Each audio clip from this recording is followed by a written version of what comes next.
Olá a todos, bem-vindos a mais um episódio do Fighter e o Careca. Hoje connosco temos em estúdio uma pessoa que já tínhamos decidido convidar desde o início, uma pessoa que não é muito conhecida para o público comum, espero que venha a ser mais depois deste podcast, espero dar esse contributo para isso. Connosco está Ozzy. O Ozzy é um rapaz que tem uma página neste momento no Instagram que se chama Human Greatness by Science. Mas eu tenho que dizer já aqui que era mais conhecido por Pirates of Fitness, exatamente. E aí a malta já, pelo menos alguma malta que me segue também já começa a saber quem é que tu és, porque eu também fui partilhando algumas coisas tuas e falei de ti. Eu até conheci a tua página do Pirate of Fitness através de alguém da minha equipa que foi lá comentar e me identificou, e depois até foi naquela altura que nós tivemos aquela conversa mais por mensagem. Lembro-me. Foi há 2 anos. 2 anos? Uns 2 anos já. Pois é, há um ano estamos nós nesta pandemia e isso foi bem antes. E foi também através das redes sociais do Diogo que eu te conheci e depois comecei a... Isso eu não sabia. E é engraçadíssimo porque eu neste momento até já tenho amigos que me dizem, aliás, eu quando o Fighter e o Careca partilhou a informação de que tu vinhas a estúdio, tive pessoal a dizer-me, a bué da fixe, que eu já o sigo. Olha, mesmo amigos meus, tipo, eu já o sigo e não sei o quê, então pá, estamos mesmo contentes por ter aqui, porque tu és um cientista. Quer dizer, ou ao menos estudas ciência. Tento ser, sim, sou estudioso. Sim. Exatamente, és um estudioso, és um apaixonado por ciências, mas isso nem sempre foi assim, não é? Não, portanto, vamos voltar ao início e quero que tu nos contes como é que foi a tua vida. Portanto, começou na Madeira, já percebi, és madeirense. Sim. De que zona, como é que foi a tua infância na Madeira e por aí fora? Ok, então eu sou natural de Câmara de Lobos, uma aldeia pescatória lá da Madeira. Mas onde eu passei a maior parte, aliás, eu na verdade fui criado em Inglaterra, bem entre os 4 aos 10, 11 anos, vivi em Inglaterra. Onde? Na ilha de lá, Jersey. E então depois, por volta dos 11 anos, voltei para a Madeira e lá foi quando comecei assim a ficar um pouco mais apaixonado pelo desporto.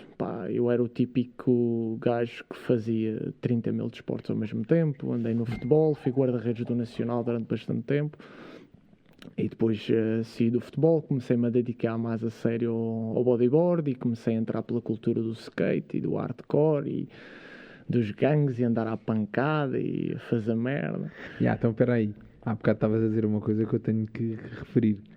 Sopas de chaval cansado. A banda de hardcore aqui do Ozzy.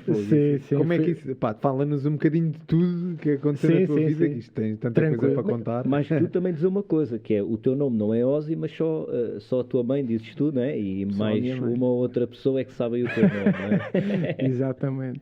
E depois comecei a entrar pela parte do desporto um pouco mais a sério, comecei a ficar seriamente apaixonado pelo bodyboard e achava que poderia ser um atleta profissional de bodyboard, e então comecei a treinar. Foi quando tive o meu primeiro contacto com os ginásios e comecei a puxar ferro, e depois comecei a fazer o que hoje em dia tem a fama de crossfit, na minha altura chamava-se cross training.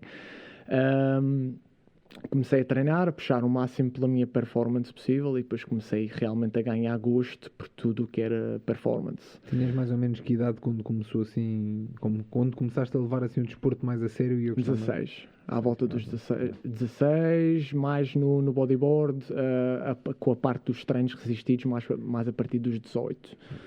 Depois, entretanto, as circunstâncias da vida foram andando, vim morar para Portugal Continental, aqui para Lisboa, para Santa Mar de Oeiras.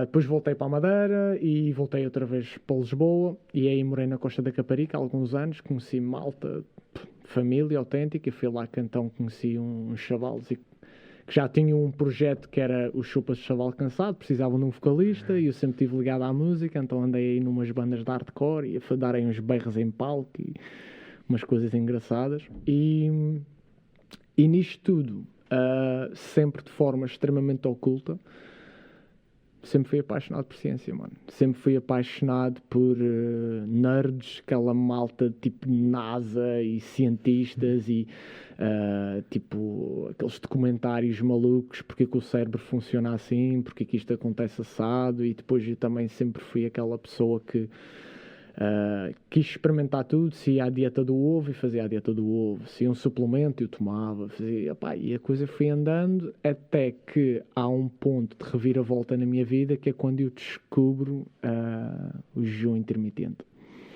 E aproveito já para dizer que não vou falar nada de extraordinário sobre jejum intermitente, mas foi revolucionário para mim. Porquê? Porque eu descobri que não precisavas de comer 3 em 3 horas.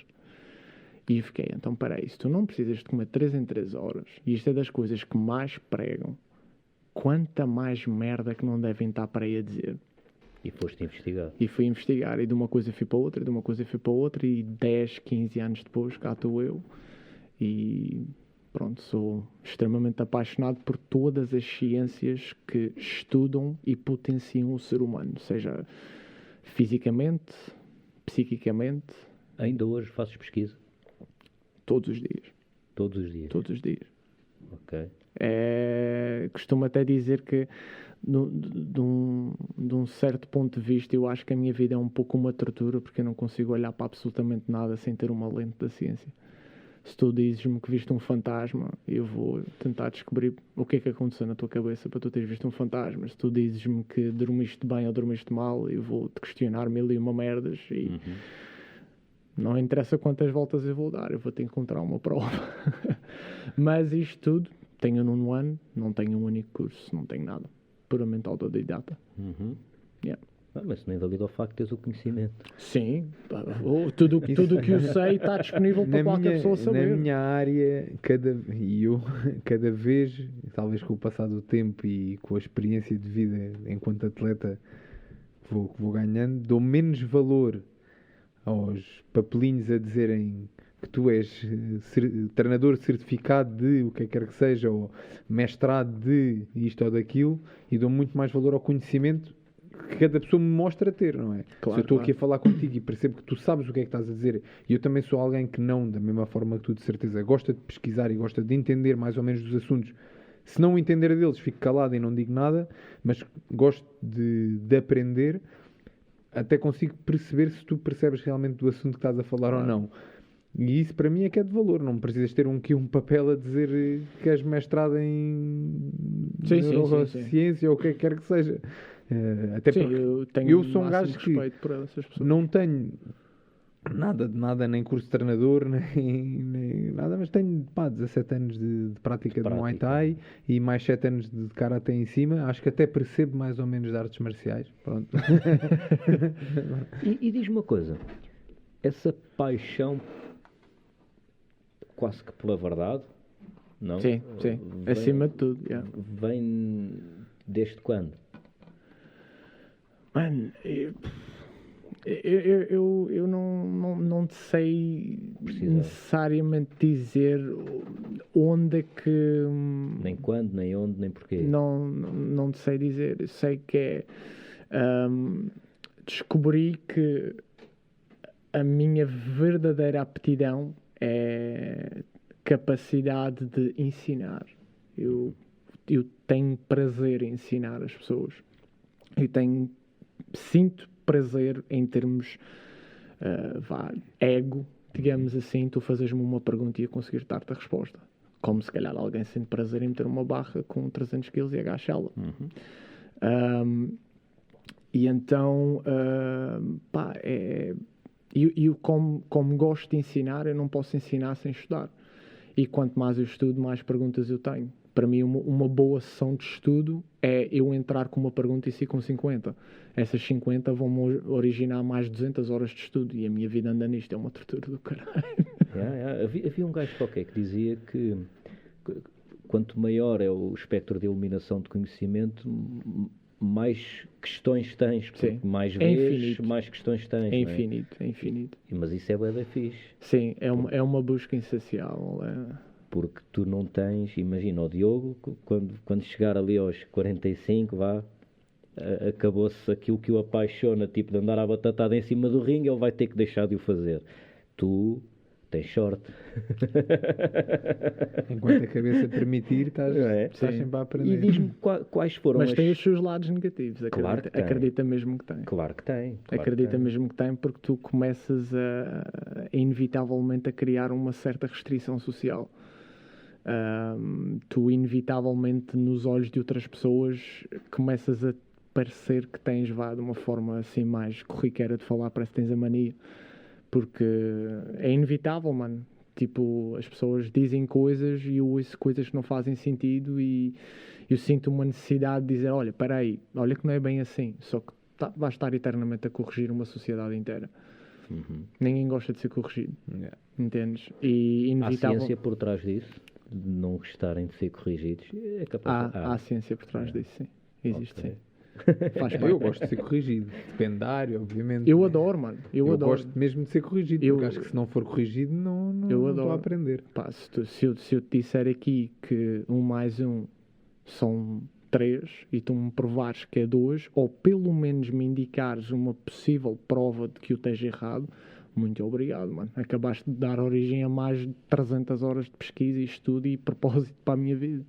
E quais foram as coisas que tu identificaste, além da comida, portanto, chegaste a essa conclusão com o jejum intermitente, que a sociedade, entre aspas, te mente, tipo, descaradamente, e que são bué prejudiciais para ti? Para ti ou para toda a gente, neste caso? Quais foram, assim, as cenas mais graves, digamos? De que eu acho que as pessoas são mais enganadas. Sim. Mas dentro do fitness ou em geral na sociedade? Bem-estar normal. Ok. Bem-estar normal, sim. E depois dentro do fitness, se quiseres transportar. É assim, se formos a falar de uma forma um pouco mais superficial, dentro do fitness, por exemplo, seria a área da suplementação, a indústria dietética, em geral. Prometem-te mundos e fundos, não é? Tu vives numa sociedade onde tempo é um luxo. E então as pessoas vivem focadas em atingir coisas que na verdade elas não querem. Só que não sabem que não querem. Acreditam que é um padrão que têm que seguir. E isso é um estilo de vida que é uma bola de neve onde esgota a tua energia mental todos os dias. E tu não tens energia mental, tu não tens motivação. Tu não tens motivação para atingir as coisas que tu queres. E então nós vivemos cada vez mais numa sociedade onde queremos as coisas para ontem. Tu há 50 anos atrás querias uma coisa e tinhas que levantar para ir fazê-la. Tu hoje em dia fazes tudo a partir de um telemóvel. Ou seja, o mundo está cada vez mais desenhado para a preguiça. E então, se eu te disser que tu vais ter que fazer 1 hora de cardio, restringir a tua alimentação, retirar alimentos processados, cozinhar, pesar comida, para perderes a barriga que tu não queres ter, tu não queres ouvir isto. Tu queres que eu te diga qual é o comprimido que tu vais tomar. Porque tu queres as coisas para ontem. Certo? E então isto acaba por se interligar, tipo, é um ciclo vicioso em tudo o que as pessoas fazem. As pessoas não querem, as pessoas já não têm tolerância a esforço, entendes? E então, em tudo na vida, as pessoas estão à procura do atalho, Do conforto. do conforto. Como atingir grandeza com conforto. E isso são 2 mundos que não são compatíveis. Grandeza, sucesso, objetivos cumpridos, sonhos realizados, todos moram dentro do mesmo saco e esse saco é muito desconfortável. Até porque nós temos que estar expostos a stress, até quimicamente, para o nosso corpo responder melhor. Não Certo. existe evolução sem stress. É fisiologicamente impossível. Portanto, a quanto mais stress estás exposto, maior a tua evolução, até determinado limite, como é óbvio, né? Quanto mais stress tu tiveres exposto, maior a tua janela de oportunidade para evoluires. E isso tem que ser contrabalançado com uma recuperação e alívio desse stress. Por isso é que existe, por isso é que tem que existir a exposição ao desconforto com estratégia.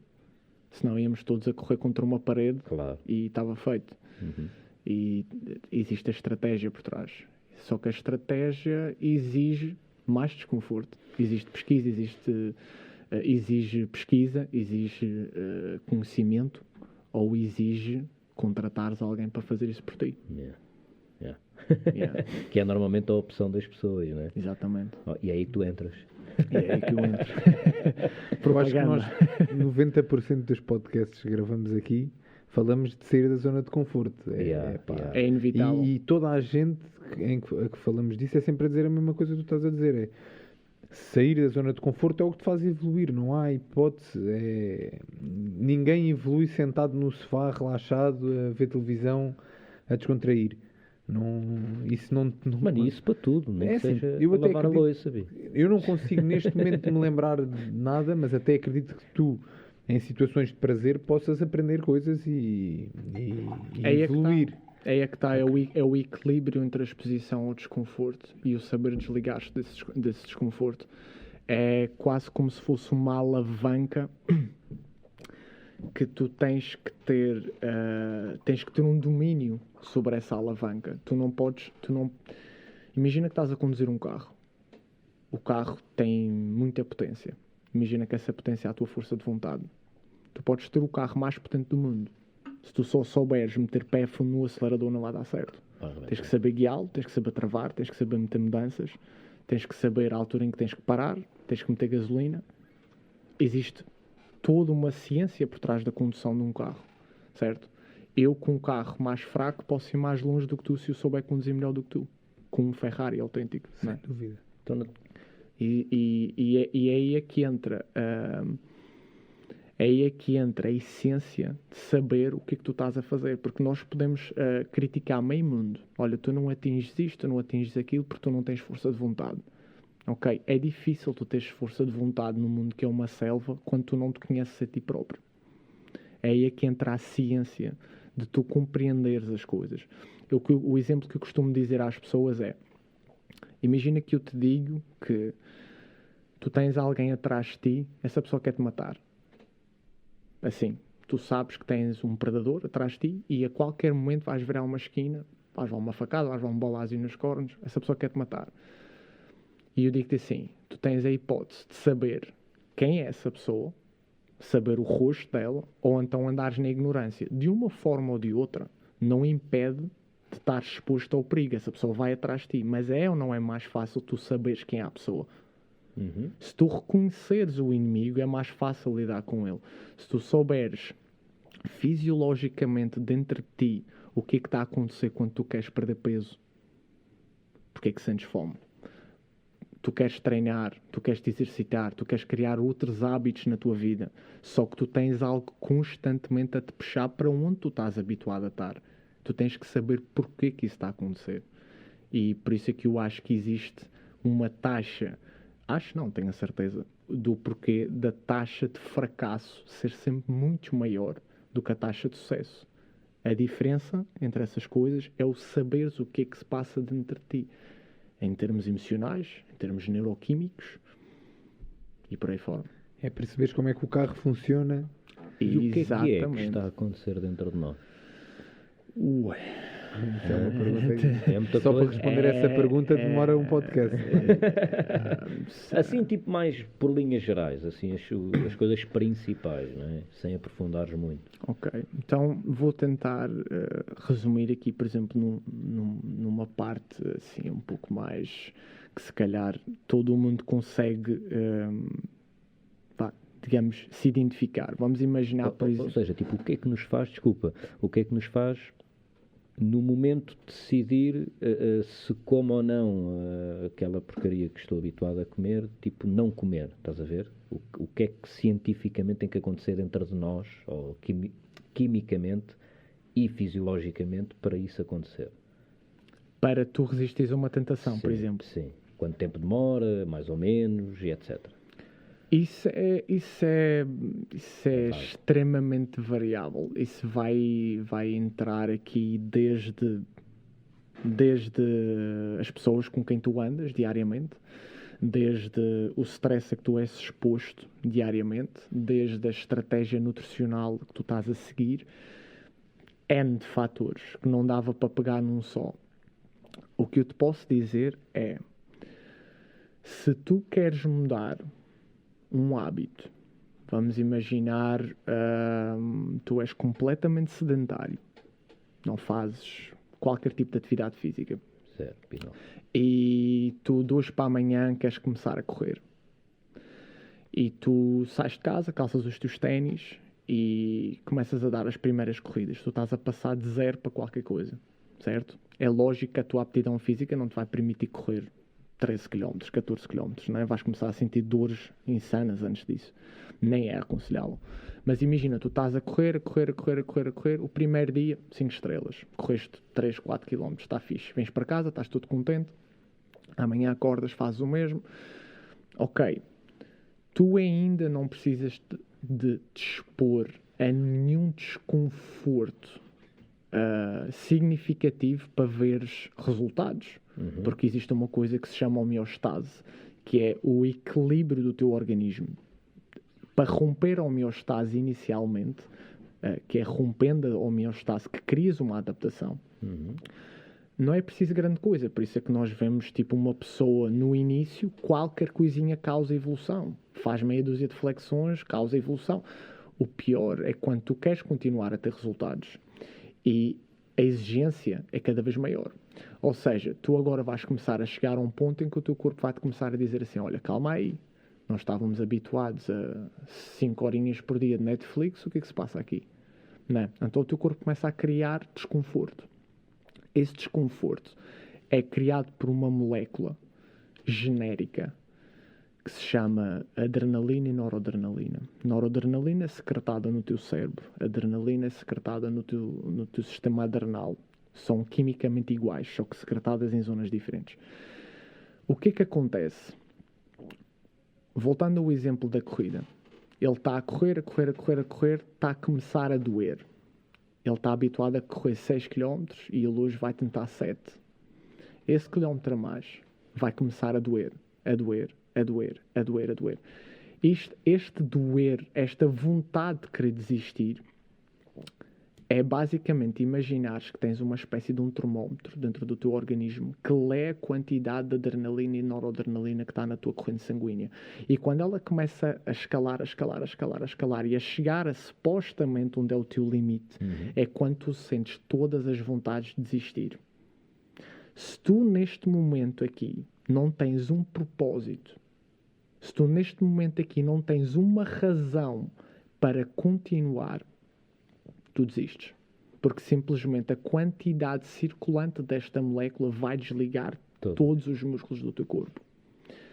Aqui entra armas poderosíssimas, como, por exemplo, com certeza vocês já sentiram estarem a treinar e de repente está aquela música que tu gostas e dá-te aquela arrepio na coluna e tu vamos embora. Ou aquele parceiro diz bora, mais um e tu vais. Ou então lembras-te, foda-se, porquê que eu estou a fazer isto? Porquê que eu quero fazer isto? E tu encontras um propósito. Isso não é energia física, isso é energia neural. Isso é proveniente de uma molécula que é dopamina, que é muito associada, tipo, dopamina faz... Não. Dopamina não é bem-estar. É associada ao bem-estar. A essência da dopamina é drive, é busca, é a molécula do mais. É a molécula que vai te fazer correr aquele 1 km a mais, como é a molécula que te faz ficar viciado em heroína. Okay? É a molécula do mais. Aquela molécula foi desenhada para tu conquistares, para tu quebrares limites. E ela tem um poder incrível. Então é fixe ser viciado em dopamina? Depende. Tudo o que tu tens no teu organismo é um pau dos bicos. Tudo. Okay. Há sempre um yin e yang. Exatamente. Qual é que é a coisa incrível da dopamina? É que ela vem e ela abafa noradrenalina e, digamos, esvazia aquele termómetro e cria-te aquele espaço para continuar. E tu corres e tu chegas ao 8º quilómetro e tu sentes aquela sensação de conquista. E essa sensação de conquista é a tua motivação para amanhã correres 9. Entendes? E ou criar ou persistires este desconforto, vai intervir outro neuromodulador que se chama acetilcolina. Este neuromodulador funciona como um marcador, em que ele vem às zonas do teu cérebro e ele vai fazer aqui uma voltinha disto, à voltinha disto, à voltinha disto. Estas coisinhas que ele está a assinalar, quando tu fores descansar, são as adaptações que o teu cérebro vai fazer e tu amanhã corres 8 km como se nada fosse. E hoje sofres tanto e amanhã não sofres. Portanto, por isso é que tu habituas-te às coisas e cada vez tens que te esforçar mais. Duas perguntas que me ficam disso. Então, o sono, e até já estávamos a falar disso antes de arrancar, é uma cena fundamental. E super importante. Fundamental. Segundo, eu e o Diogo às vezes temos falado sobre isto. Às vezes quando uma pessoa está a lutar, até para, sei lá, ali a meio do segundo round ou do segundo round, para um gajo está, tipo, parece que estou a morrer, tipo, nitidamente, tipo, eu daqui um bocado caio para o lado e não paro, continuo. E tipo, ao fim de 2 ou 3 rolas, tipo, a seguir, eu sinto que posso estar ali o dia todo e não se passa nada. O que é que acontece com o meu corpo?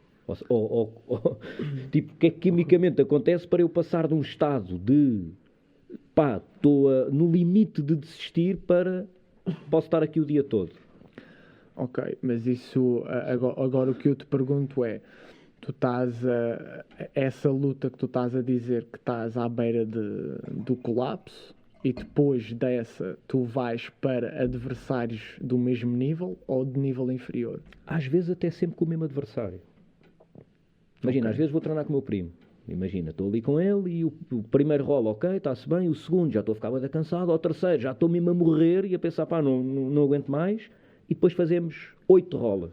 Eu até posso dar outro exemplo no que toca a isto que ele está a dizer. Mesmo que não seja um combate contra um adversário, um tipo de treino em que eu estou a ser levado ao limite, e isto que ele está a dizer acontece-me várias vezes, eu aprendi a conhecer o meu corpo com o passar dos anos, e eu percebo que entro muito pior, tanto nos treinos como nos combates, tenho imensa dificuldade a aquecer, vamos dizer assim. E os primeiros exercícios daquele treino, sou eu a competir contra mim mesmo. Imagina, um treino por estações e eu tenho que fazer X repetições ou X tempo em cada estação. E as primeiras estações eu consigo manter-me ali no limite, mas estou a morrer. E depois chega ali um patamar em que bora, e parece que nunca mais acaba. E depois eu sou um gajo que até tenho boa resistência e os outros começam a quebrar e eu, que ao início estava a morrer, no final sou eu que estou a sair por cima. Não consigo perceber porquê. Já tentei contrariar isto muitas vezes, principalmente no que toca ao início, por exemplo, dos combates, entrar logo mais a abrir ou conseguir entrar mais ativo no combate, e é muito, muito difícil, mesmo com métodos de aquecimento diferentes, método de treino diferente, mentalização, o que quer que seja. É difícil para mim contrariar isso. O que é que acontece então nisso e qual é a importância do sono? Ok. Então, basicamente, primeiramente, quando tu já passas uma certa barreira por várias vezes extremamente desconfortável, tu crias essas adaptações. E, essencialmente, o que o teu cérebro está constantemente a tentar fazer é passar movimentos novos para movimentos reflexivos. Ou seja, por exemplo, uma criança, quando está a aprender a andar, cai imensas vezes. Essas quedas são essas quedas que criam a adaptação para ela aprender a andar.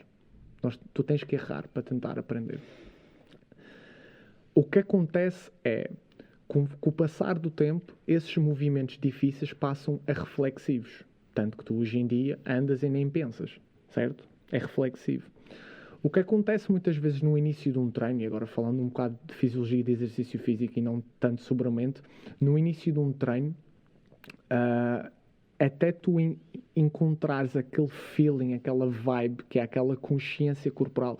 Por exemplo, quem treina com pesos pode sentir isto muito nas primeiras séries, parece que não estás a sentir bem o treino, a cena parece estar meio desconfortável e de repente parece que entras no flow e dás por ti, olha, já chegaste ao fim daquele exercício, olha, agora que estava a começar a curtir vou trocar, não é?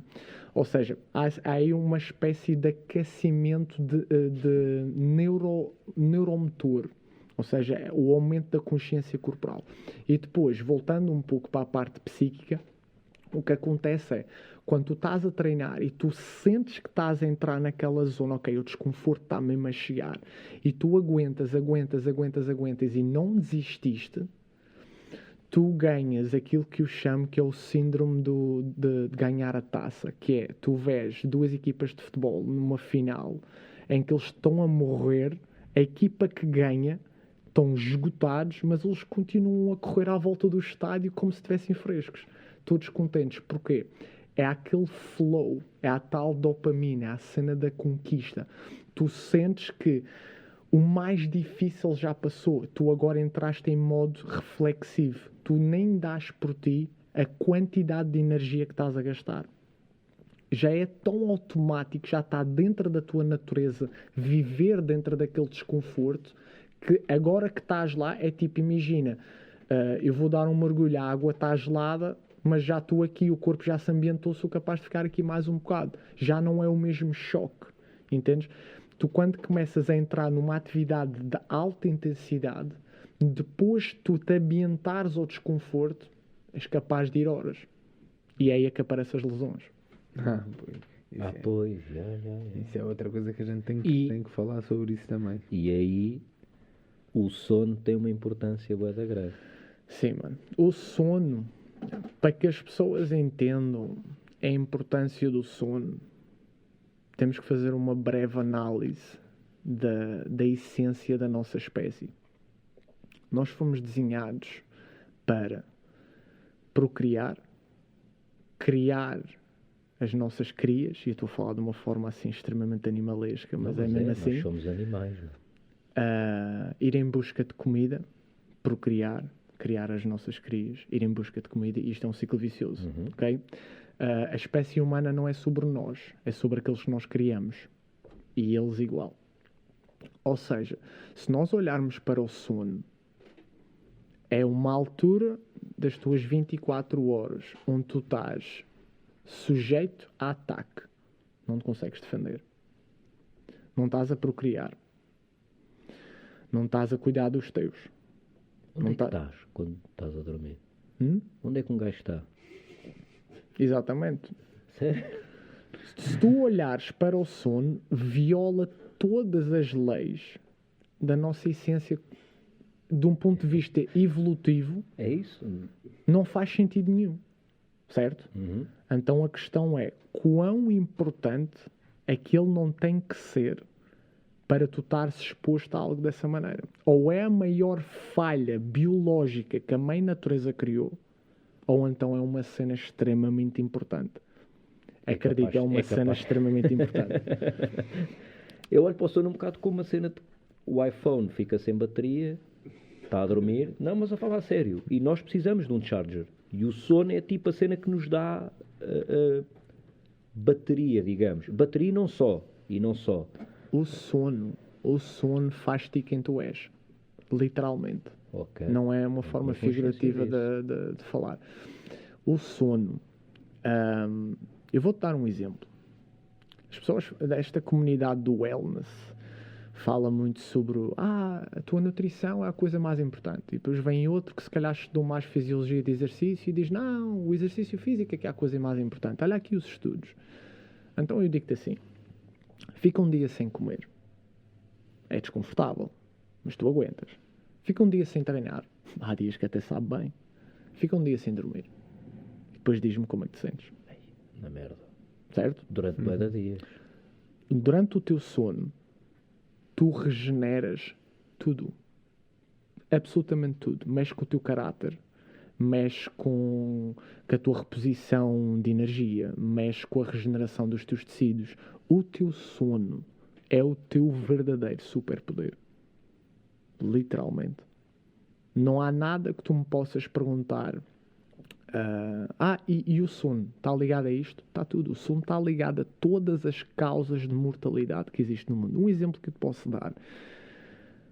Há uma vez no ano onde a taxa de mortes por falha cardíaca sobe em 24% em menos de 24 horas. E há outro dia do ano onde essa taxa volta a baixar 20% em menos de 24 horas. Passagem da... Não. Quando o horário muda e tu dormes mais uma hora ou menos uma hora. Foda-se. Estava tudo menos à espera dessa resposta.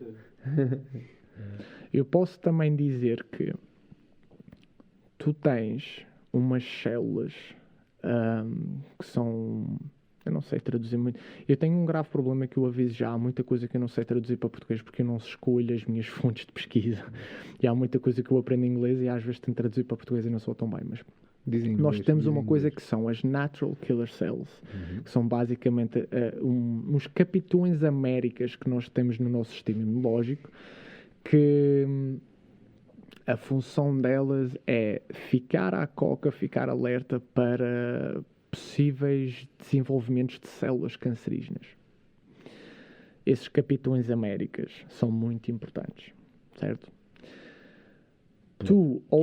Diz. Pela taxa de cancros na população, parece-me que esses capitões américas têm andado a dormir pouco e estão cansados. Então não estão presentes. Eu posso-te dizer, uma noite de sono abaixo das 6 horas de sono, caem esses capitões américas de um dia para o outro 70%.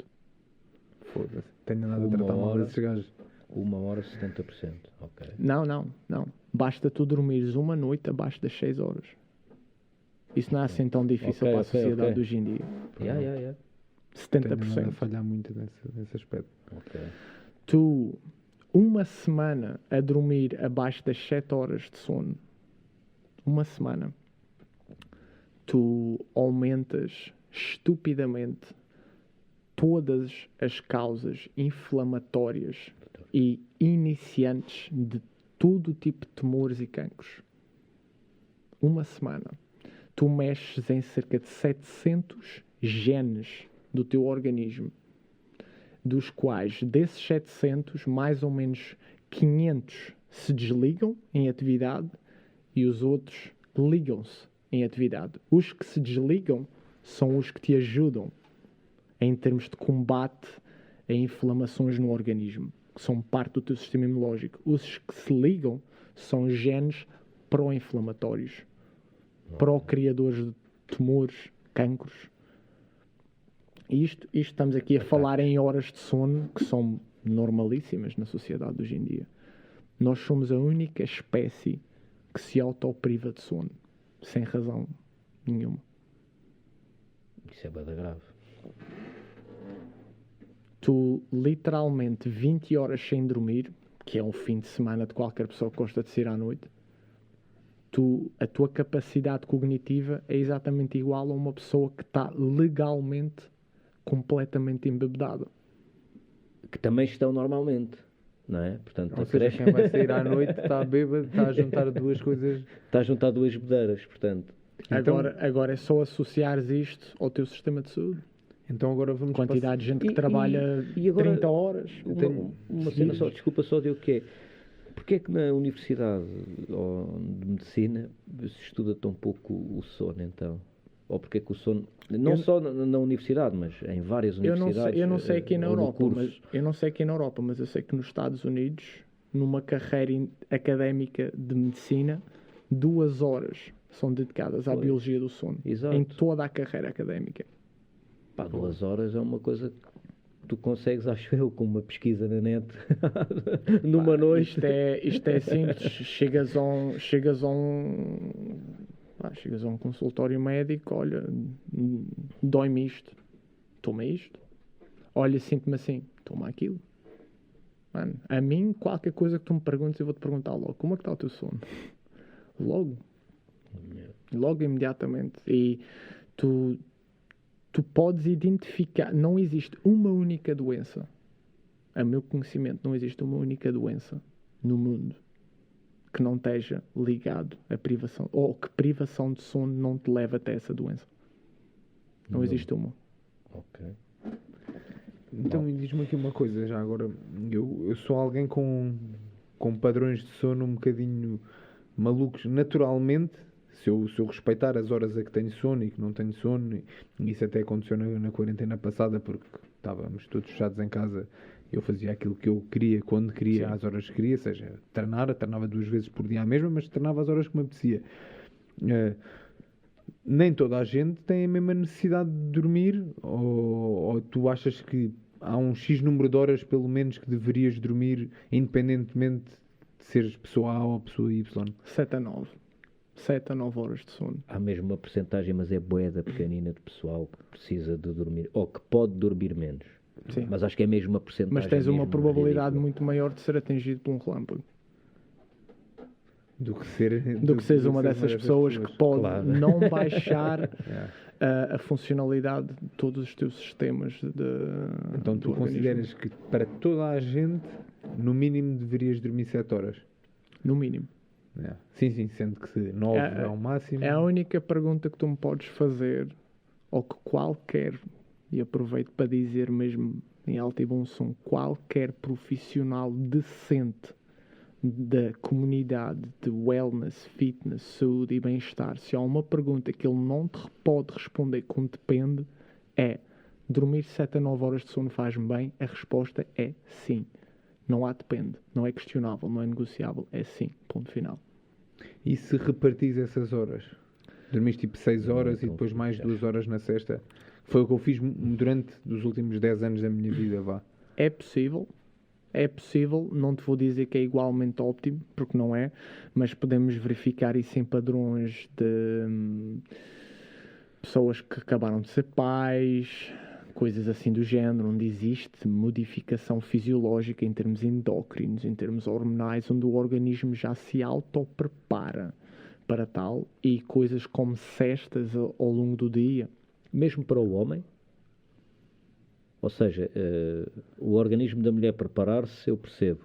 E o do homem também se prepara? O do homem se prepara enquanto ela está grávida.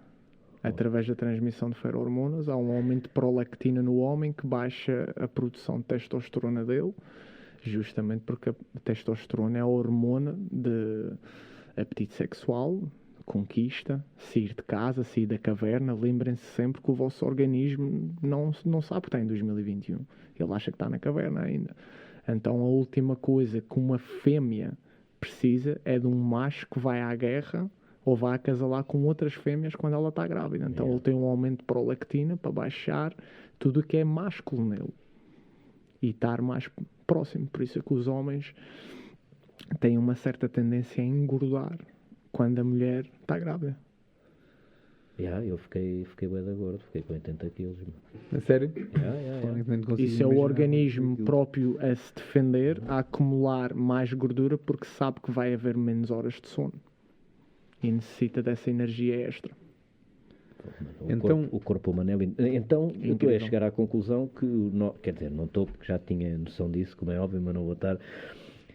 Todos os nossos padrões estão completamente errados em relação àquilo que deveria ser ou àquilo que somos fisiologicamente. Em termos de sono, Sono, forma de estar, o padrão, sobretudo ocidental, não é? nós estamos a viver, nós ou seja, estamos deitamos todos à meia-noite, acordamos todos às 6, comemos comida processada, comemos pizzas, comemos aquilo, estamos sentados o dia todo, não estamos em contacto com a natureza. a modernidade está-nos a matar? É isso que estás a perguntar? Se é isso, sim. Os tempos modernos estão-nos a matar, sim. Nós estamos a viver a época negra da tecnologia. Aquilo que foi a época medieval, nós estamos a passar por ela agora com a tecnologia. Só que de uma forma mais sofisticada e mais bonita e com aparências. Mas sim, exatamente. Tudo o que a maioria das pessoas faz, o dito pessoa normal, 70% é prejudicial, talvez. Não te posso dizer se é 70%, se calhar é 50% ou exatidão, 80%, claro. mas posso dizer que muita coisa é. Deitar-se tarde não é necessariamente mau. Dormir pouco é mau. Dormir mal é mau. Tu podes dormir 9 horas por sono e não dormir bem. Isso é outra coisa que como é que tu combates isso, não é? Porque imagina, na sociedade de hoje em dia, e eu enquanto atleta, eu estou a puxar esta conversa para mim porque sou atleta e já agora também curioso, claro, agora queres também estou aprender. curioso, quero aprender para usar para mim. Tenho horários, por exemplo, eu treinei durante muitos anos às 7 da manhã todos os dias e agora até estou a retomar esse horário pelo menos 3 vezes por semana, ou seja, tenho que me levantar às 5 e tal para tomar um meu pequeno almoço e estar no ginásio às 7. Eu moro em Cascais, o ginásio é em Lisboa, também faço ali uma viagemzita de carro. Mesmo quando vamos dizer que dormia 7, 8 horas, que é deitar-me às 10 da noite para acordar às 6, vá, às vezes um bocadinho menos,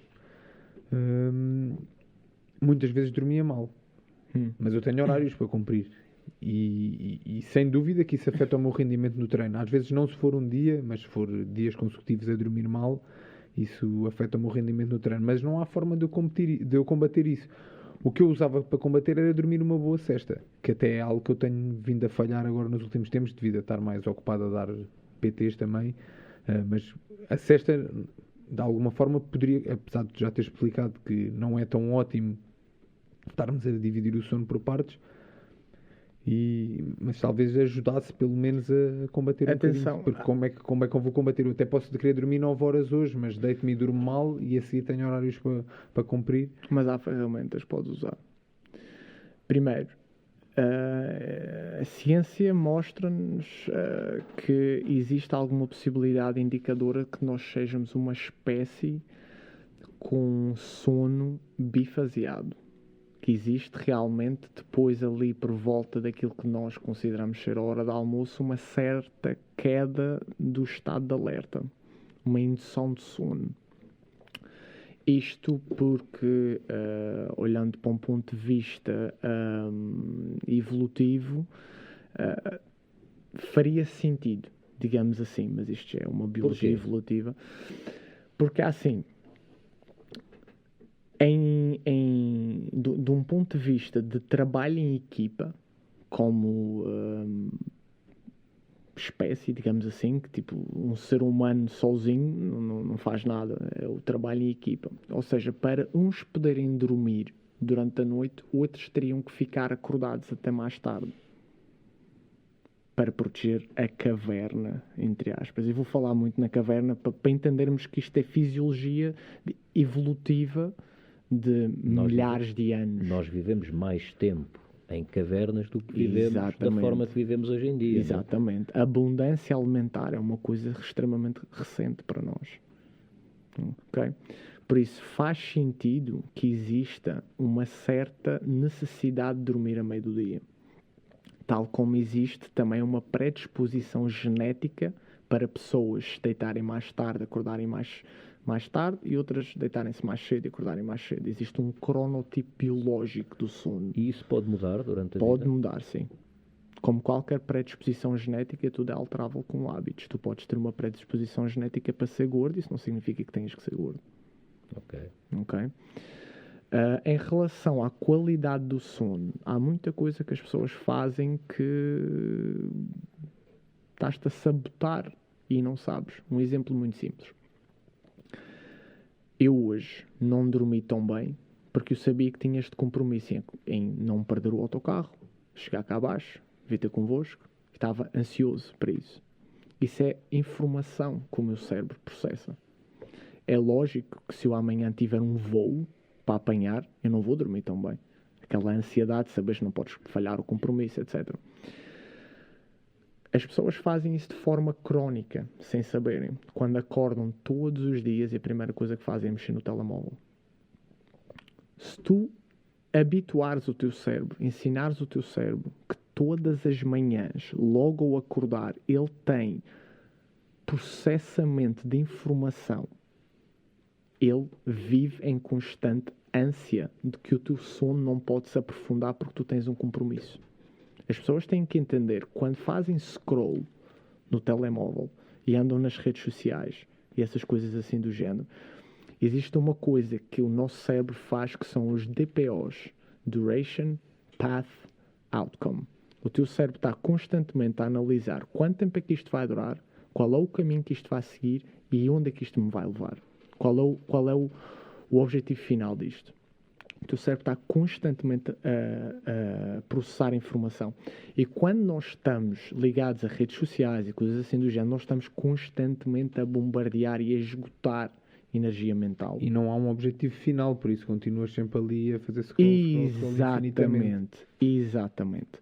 Se a primeira coisa que tu fazes ao acordar é bombardear o teu cérebro cheio de informação, tu estás a criar uma programação crónica para que não exista um aprofundamento de sono, porque logo ao acordar tu tens entre aspas, tarefas para fazer. Álcool inibe sono REM. Sono REM é a fase do teu sono onde existe conexões emocionais, é onde vais buscar o teu humor, é onde vais buscar a tua motivação. THC, antes de dormir. Refeições muito pesadas, antes de dormir. Excesso de stress antes de dormir. Quando eu digo stress, eu não estou a dizer discutir com a mulher. Estou a dizer estar agarrado a redes sociais, estar agarrado a tablets, estar agarrado a telemóveis. Isso inibe a produção de uma hormona fundamental, que é a hormona da escuridão, que é a melatonina. 1 hora de exposição a um ecrã, por muito baixa que esteja a luz do ecrã, 1 hora antes de dormir, atrasa a tua libertação de melatonina em até 3 horas. Isso faz com que a tua profundidade do sono ande 3 horas para a frente. O que é que acontece se tu acordares antes dessas 3 horas? Não tiveste essa profundidade de sono. Ou seja, o pessoal que está sem sono e está ao telemóvel, pior ainda. Sim, Estás exatamente. sem sono e estás ali tipo a fazer scroll no móvel, ainda é pior. Exatamente. Tu não estás é por isso que o pessoal recorre muito a coisas para ajudar a adormecer. Coisas que ajudam a adormecer são sedativos, não é sono. Ler para mim é um sedativo. Ler é fantástico.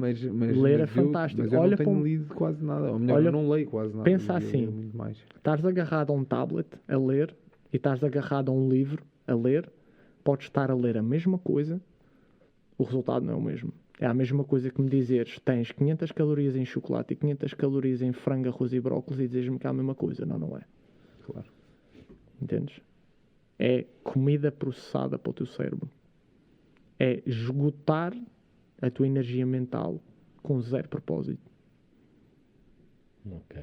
Então são hábitos que a malta tem que mudar. E é engraçado porque até não foi assim há tanto tempo atrás, há uns meses atrás, eu tinha decidido, relativamente rápido, falhei à minha decisão, mas tinha decidido que não ia mexer no telemóvel durante a parte da manhã. Que ia-me levantar, ia treinar de manhã. A Maria anda sempre com o telemóvel porque ela tem outras preocupações e prefere ter o telemóvel com ela. Se alguém me quiser contactar, liga para mim, não atendo, liga para ti. E não mexia no telemóvel durante a parte da manhã, mas fiz isso para aí durante um mês, não foi mais que isso. Mas acho que se calhar é uma regra que eu vou optar por voltar a... Uma ferramenta muito boa.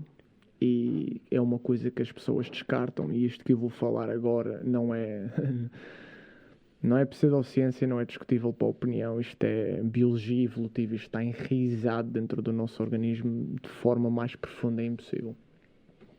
Nós temos umas células por trás da nossa retina ocular. Para quem não sabe, os olhos são cérebro. Os nossos olhos não fazem parte do nosso cérebro. São cérebro. São expulsos durante o desenvolvimento do crânio para que o teu cérebro possa ver o que se passa cá fora e fazer os tais DPOs. Okay? Por trás dos nossos olhos, na nossa retina ocular, nós temos umas células que se chamam células ganglionares de melanopsina. Okay? Elas têm um propósito. Procurar luz e tornar essa luz em energia elétrica. Essa energia elétrica depois é enviada para uma zona do nosso cérebro que é o núcleo sarquiasmático, que é mais conhecido como o nosso relógio biológico. Esse relógio biológico depois faz uma conexão com as tuas hormonas, nomeadamente o cortisol, que depois vai ativar a libertação de melatonina para mais tarde. Como é que isto funciona? Vamos ver o que é que acontece de um ponto de evolutivo na caverna. O sol nasce. O sol nasce. Entra a luz. Entra a luz. Nós acordamos. Não é à toa que estas células estão localizadas na zona inferior dos teus olhos. Para quê? Para olhar para o ar. É onde o sol está. Certo? Essa luz, os luxes, vão ser convertidos em energia. O tal relógio biológico vai ativar cortisol. Cortisol, que tem má fama, mas é extremamente importante. Tu não vives sem cortisol nem um minuto. Podes viver uma vida sem testosterona. Não vives um minuto sem cortisol. cortisol é libertado e ativa como se fosse uma campainha, tim, para daqui a 16 horas, 14 a 16 horas, haver uma libertação de melatonina.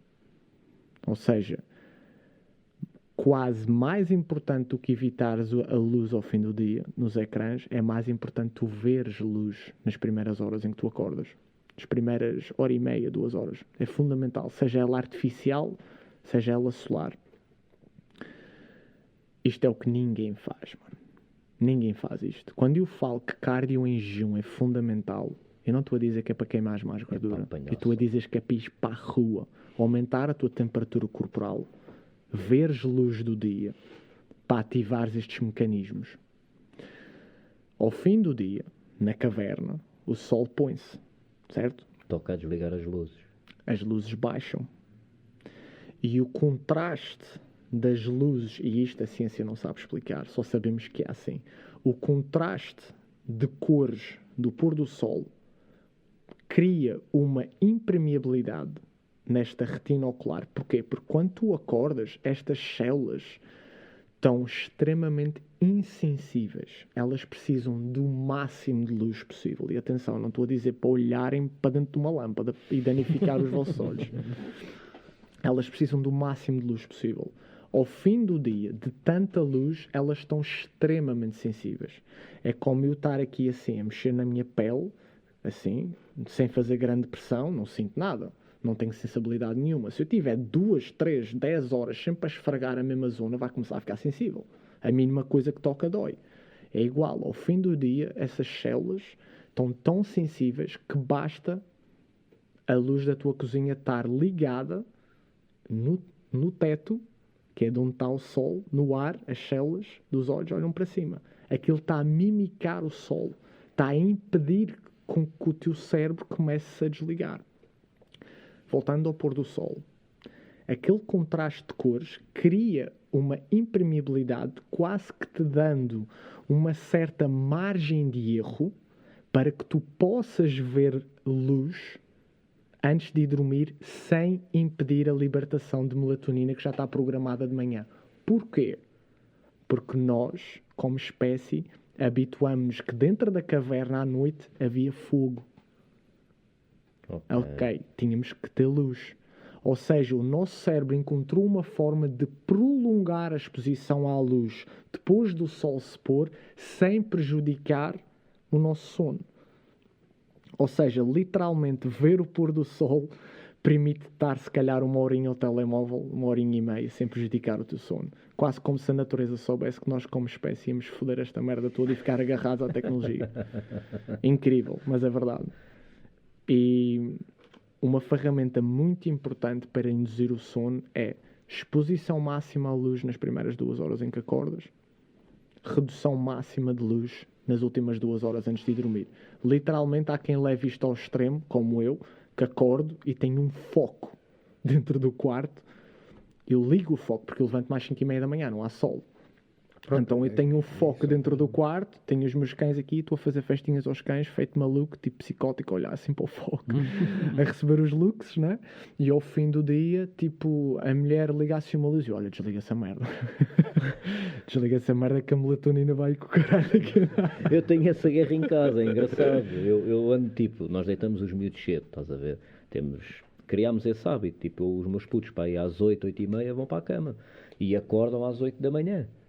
Porque eu acredito mesmo nessa cena, o sono é mesmo fundamental. E eu noto, sobretudo, no bem-estar deles e na forma como eles lidam connosco, se tiverem dormido bem ou não. É totalmente diferente. O bem-estar, a forma como conversam, tudo é diferente. Sim. E então, como identifico isso, quando eles estão a dormir e até quando está perto da hora deles irem para a cama, pá, a minha cena é andar pela casa, a minha mulher acende luzes, eu apago. Sim. Ela acende, eu apago. Andamos ali sempre numa guerra. Sim, sim. E ela diz, pá, está sempre bué de escuro, tudo. E eu, claro, que é para dar o sinal ao corpo que está na hora de ir para a cama daqui a nada. E as pessoas acham que, mas eu durmo bem, mano. Eu sinto-me fixe. Mas tu sabes o que é estar melhor?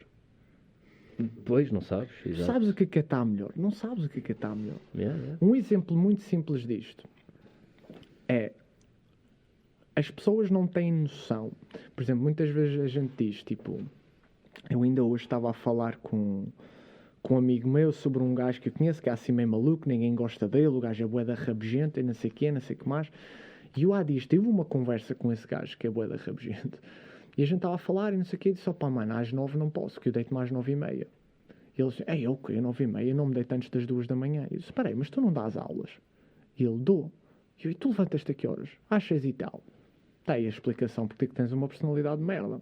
4h30 por noite. E agora o pessoal diz, peraí, mas a personalidade de uma pessoa é a personalidade de uma pessoa. Então eu vou-vos dar um exemplo. Há uma coisa que se chama Sono REM, Rapid Eye Movement Sleep. O Sono REM, a responsabilidade dele, de uma forma extremamente leiga, perdoa-me quem seja um pouco mais interiorizado neste tema, eu vou simplificar a coisa. A funcionalidade do Sono REM é agarrar em tudo o que acontece no teu dia-a-dia e fazer sentido disso. Ou seja, se eu disser eu vi uma pedra a levitar, isto não faz sentido. Todos nós concordamos que isso não faz sentido. Nós, como sociedade, aceitamos que a gravidade não iria permitir que aquela pedra levitasse. Oh, mas não sei, já vi tanta coisa, mano. Mas, basicamente, o sentido de psicose é atribuir um significado a algo que não tem sentido. Certo? Pronto. Ou seja, o que o meu sono REM faz? Faz com que quando eu aprendi o que é a gravidade, quando eu aprendi o que é uma pedra, associar que pedra não levita porque gravidade não permite. É isto que o sono REM faz. Certo? Quando nós somos privados de sono REM, certas coisas deixam de fazer sentido. Um exemplo muito simples. Tu tens filhos, não é? Não sei se tu tens, mas pronto. Tu, por exemplo, dizes assim, olha, hoje não dá para ir ao parque. E a criança olha para ti, mas porquê é que não dá para ir ao parque? Um drama, certo? Porquê? O que é mais importante para uma criança? Ela saber o sentido da vida ou aprender a andar? O que é mais importante para uma criança? Ela saber a razão das coisas ou aprender a ter controle sobre o corpo? Vamos ver isto de um ponto de vista evolutivo. A parte de fazer sentido das coisas cabe a ti, certo? Os progenitores. Estás ali para criar sentido para ela. O importante para ela é experienciar. Desenvolvimento físico. O desenvolvimento físico é feito durante as fases 1 a 4 do teu sono. Slow wave sleep, que é aprendizagem motora, regeneração física, reposição glicolítica, certo? Ou seja, faz todo o sentido que uma criança tenha maior predominância ao longo do sono dela nesta parte. Porquê? Porque uma criança, por exemplo, uma criança de 2 anos, está aqui uma caneta, ela quer agarrar na caneta, ela faz... É bruta, não é? Yeah. Não certo? tem... Nós vimos aqui 10 tentativas de agarrar na caneta, 10 tentativas acertamos. Certo? Uma criança é mais trapalhona, porque ainda não existe coordenação motora. Certo? Durante as fases 1 a 4 do sono, há a aprendizagem, a neuroplasticidade motora. Ou seja, nós aprendemos a dormir. Nós aprendemos... A dormir. Sim, exatamente. Exatamente. Nós aprendemos tudo durante o sono. Não é na escola. Nunca. Na escola eles estão a falar e nós Exatamente. estamos a receber a informação, mas não estamos a aprender nada. Exatamente. Tal como no ginásio, estás a levantar 10 kg para o teu bíceps, não é ali que ele está a crescer, é durante o teu sono que ele vai crescer. Ok? Pronto. E então, ou seja, é lógico que uma criança tem uma predominância disto. Porquê? Se ela viver na caverna e vier um leão atrás dela, é mais importante ela ter força e coordenação motora para correr e fugir do leão do que saber que a pedra não levita por causa da gravidade. Para isso estás cá tu, para lhe explicar isso. Certo? Ou seja, é lógico também, quando tu dizes que ela não pode ir ao parque, ela não pensa que pode ir ao parque amanhã ou para a semana, que não é o fim do mundo. Ela faz uma tempestade num copo d'água, como se costuma dizer. Quando tu és privado de sono REM, tudo te irrita. Ou seja, por exemplo, o Diogo diz-te assim, por norma, vocês têm um café combinado à segunda-feira às 7 da tarde. E hoje o Diogo, por acaso, acontece-lhe alguma coisa em cima da hora e ele diz-te assim, opá, hoje não posso ir. Tu, se calhar, por norma, respondeste, está-se bem, mano, tranquilo, fica para a próxima segunda. Se tu estiveres privado de sono REM... Estás maluco. Ei, foda-se, Diogo, só me avisas agora, mano. Ei, mano, mas foi uma... Ei, mano, olha, velho, nem falas mais comigo. Isto não é personalidade. Isto é uma carência. De sono. Exatamente. E toda a sociedade, neste momento, Neste exato momento, pandemia, Covid, lockdown, tudo privado de sono REM. Porquê? Todo mundo agarrado aos tablets, todo mundo não sei o quê, todo mundo a beber mais 1 ou 2 copos de vinho do que o normal para baixar os níveis de ansiedade, porque não estás a receber ordenado, tens contas para pagar, estás ansioso, bebes mais álcool, fumas mais ervas, consomes mais droga, vês filmes até mais tarde, acordas tarde, não sais de casa. É uma bola de neve, mano. Por isso é que as pessoas dizem, parece que está tudo maluco o Covid. Não é parece que está tudo maluco, está tudo maluco. As pessoas emocionalmente estão instáveis. E agora, tendo aqui um homem da ciência... pergunta também para fazer, mas mas tendo aqui um homem da ciência e tendo tu falado do Covid, ora bem, já há algumas coisas que tenham passado a ser regra com isto do Covid, que cientificamente falando estejam erradas, ou seja, padrões que já adotámos, que cientificamente falando não fazem sentido. Oh, valha-me Deus, tantas. Ok. Quais?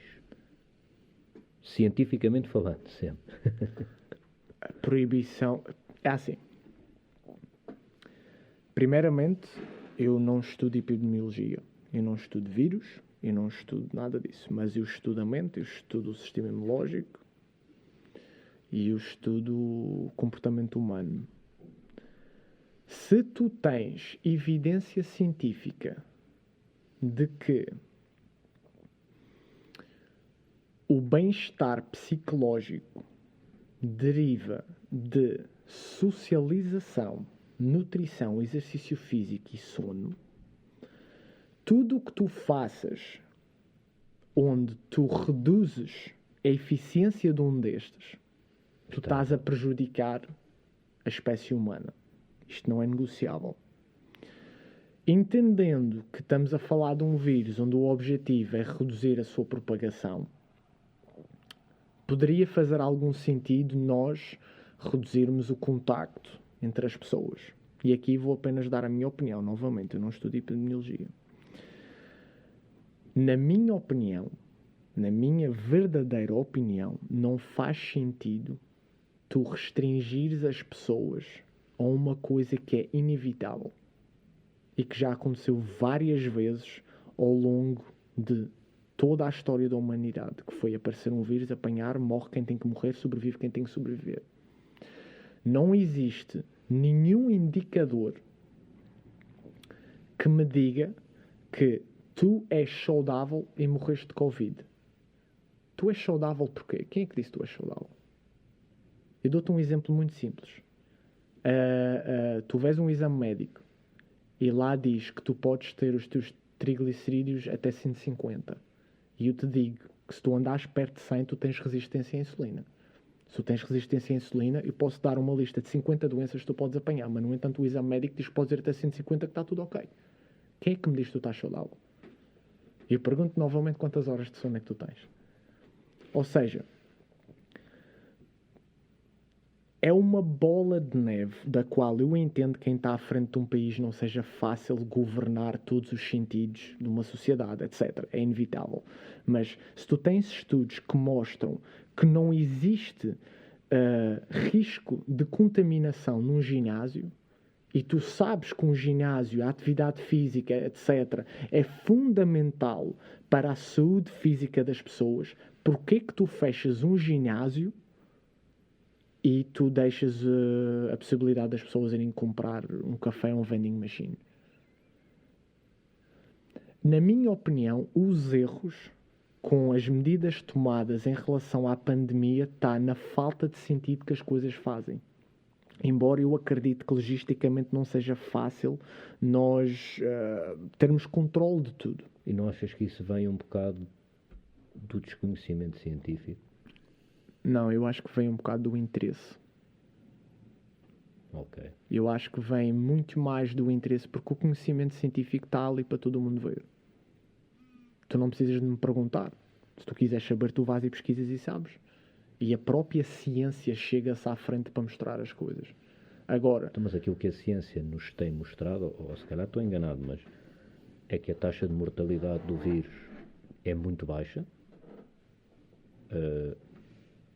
Até de propagação do mesmo, porque sei lá, 100 milhões de gajos infectados worldwide num ano, pá, nós somos 7 mil, quase 8 mil milhões de gajos, portanto 100 milhões, ou seja, eu estou aqui a tentar o que nos diz a ciência é que não é tão perigoso quanto isso, e aquilo que tu disseste, que a ciência também nos diz, é que aquilo que nos estamos a privar terá consequências muito mais graves do que o vírus em si. Eu arrisco a dizer, e aqui estou mesmo a meter a cabeça na guilhotina, eu arrisco-me a dizer que tu tinhas poupado vidas de pessoas que morreram de Covid se elas não tivessem passado pelo confinamento. Se elas tivessem apanhado o confinamento, se elas tivessem apanhado o Covid sem toda a palhaçada do confinamento, se calhar tinham apanhado o Covid e não tinham morrido. Okay. Arrisco-me a dizer isso, sim.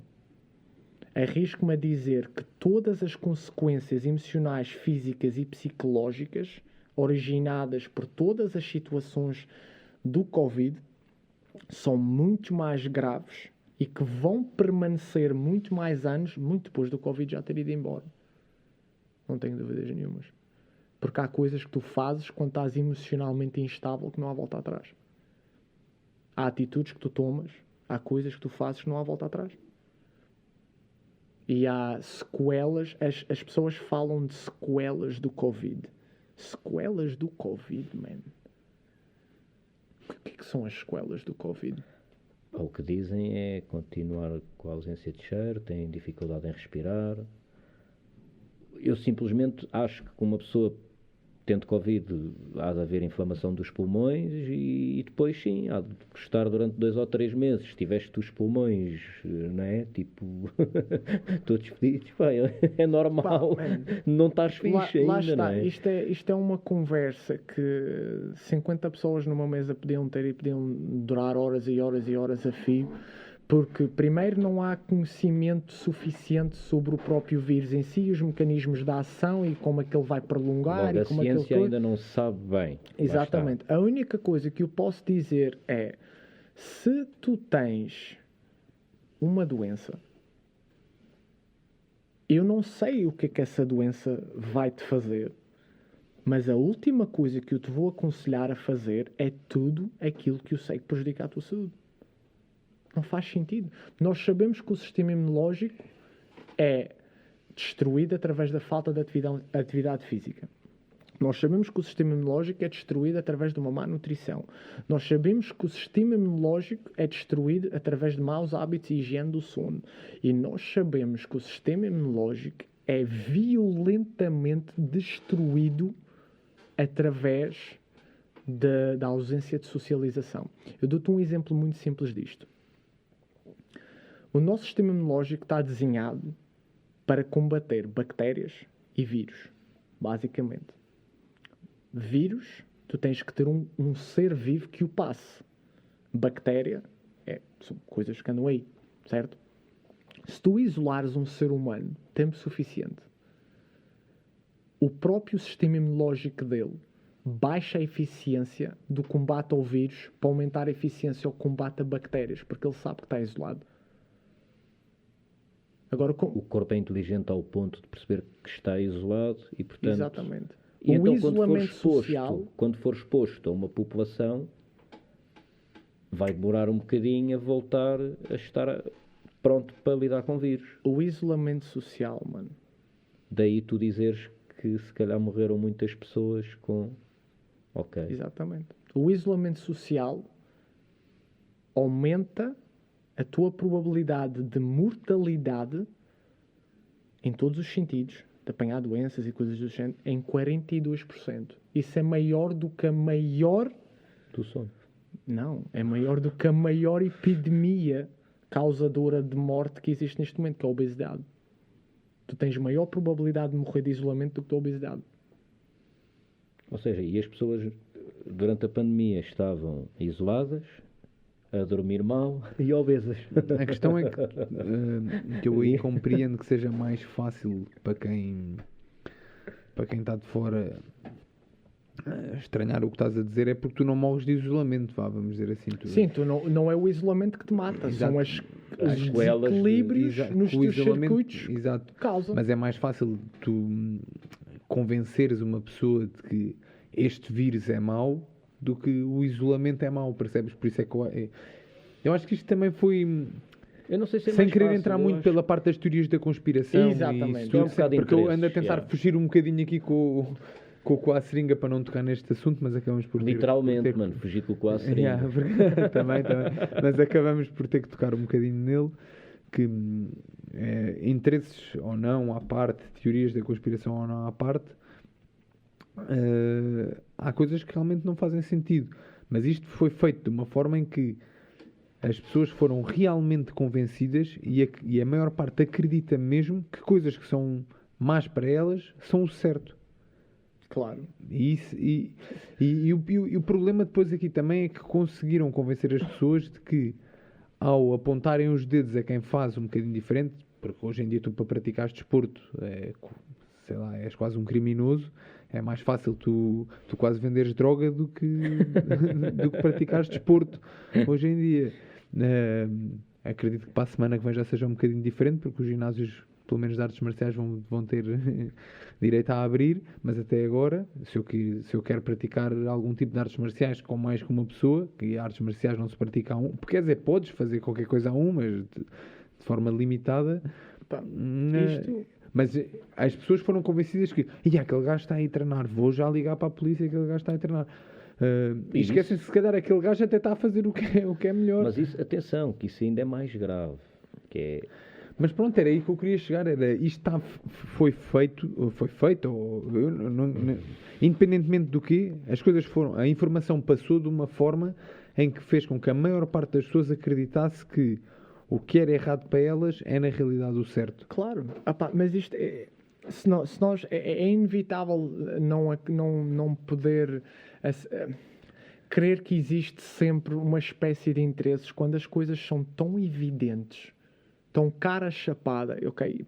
E deixa-me arranjar talvez alguns exemplos sem ser Covid, para não parecer que a gente está aqui sempre a bater na mesma tecla. Eu, pessoalmente, o Covid a mim só de ouvir já tremo. Os mídias, por exemplo, mano, o facto do medo vender. Tu queres uma população exposta a medo? Sim, o medo controla tudo. Claro, e além de vender, faz com que tu fiques pronto, entre aspas, a aceitar determinadas condições que não estavas disposto a aceitar. E, a meu ver, neste caso, e isto lá está, a meu ver, por uma falsa sensação de segurança. Exatamente, mas isso tem tudo a ver. Isto é uma bola de neve, mano. Isto é... Os motivos, eu não estou aqui a discutir os motivos. Eu estou a dizer que é o que me parece estar à vista. Tudo vem da forma como as coisas estão incutidas na sociedade. Por exemplo, eu há pouco estava a falar, tipo, a ciência mete cá fora as ferramentas. Porque é que as pessoas não usam? Porquê que tu não és ensinado a comer desde criança? Porquê que tu não és ensinado? Porquê que as ferramentas estão cá fora? Por exemplo, imagina. É sabido pela ciência, e atenção, eu volto a dizer, se alguém quiser me questionar em relação a isto, eu tenho todo o gosto em mandar as provas. Isto foi provado em mais do que um grande jornal da ciência. Neuroscience, Science Magazine, Neuron, por aí fora. Por exemplo, o combate à depressão. Já se viu que o simples ômega 3... Man, vocês compram ômega 3 na Prozis por 5 paus, man. O simples ômega 3 já se mostrou igualmente eficiente no combate à depressão, lado a lado contra Prozac. Ou seja, estamos a falar de combater a mesma doença sem todos os efeitos colaterais de um medicamento. E porquê que isso acontece? Mas espera, antes de chegar Isso é uma lá... pergunta de que eu não sei responder. Okay. Existem estudos que mostraram que foram feitos em ratos, onde agarravam nos ratos dois grupos. Uns não tinham qualquer acesso a controle entre o rácio de ômegas 3, 6 e 9, e o outro tinha o controle de rácio entre ômegas 3, 6 e 9 com uma predominância favorável para os ômega 3, onde havia uma administração diária de 1 grama de EPA. Quem não sabe o que é EPA é um dos componentes ativos do ômega 3. EPA é DHA. E os dois grupos eram colocados dentro de água, de serem obrigados a nadar até a exaustão, a nadar até desistir e deixar-se afogar. O estudo não foi cruel ao ponto de deixar os ratos se afogarem.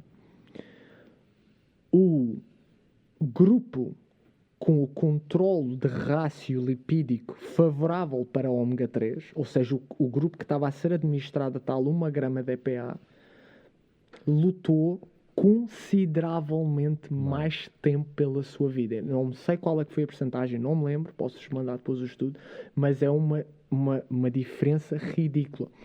Este estudo foi testado em humanos, não a parte do nadar, porque não é eticamente permitido fazer da mesma forma. Eu aceito, se quiser. Mas foram agarrados indivíduos internados clinicamente designados como depressivos a tomarem medicamentos esses que trazem efeitos colaterais severos, como suicídio. Foram administradas 1 grama de EPA. 1 grama de EPA. Isto é ridículo, uma coisa tão simples.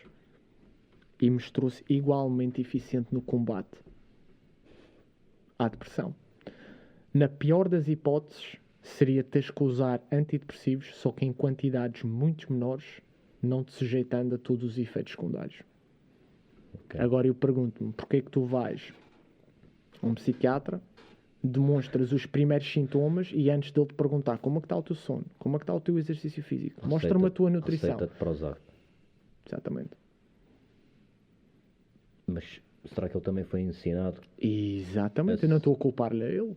Estou a culpar a todo o sistema. Todo o sistema que está por trás. Como é que é possível?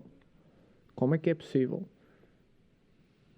tu teres que ir a um hospital e estares sujeito a ser atendido por uma pessoa que não dorme há 30 horas, quando a probabilidade dela cometer negligência médica aumenta em 418%. 418% é uma coisa séria. Epa. Yeah.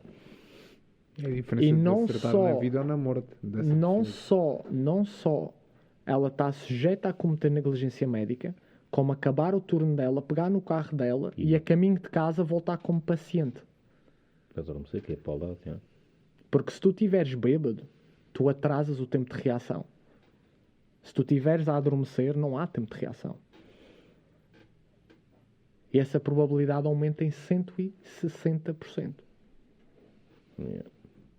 Como é que ainda é possível nós termos pessoas a fazerem turnos de 30 horas?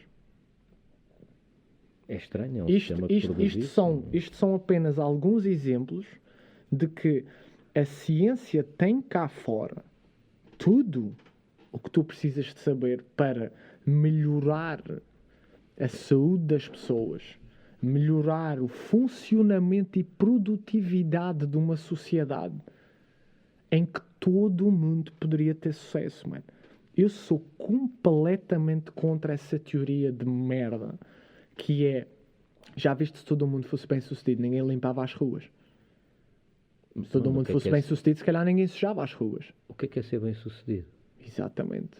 Para mim, bem sucedido é quando tu olhas para o que tu tens à tua volta, independentemente do que seja, e és feliz com isso.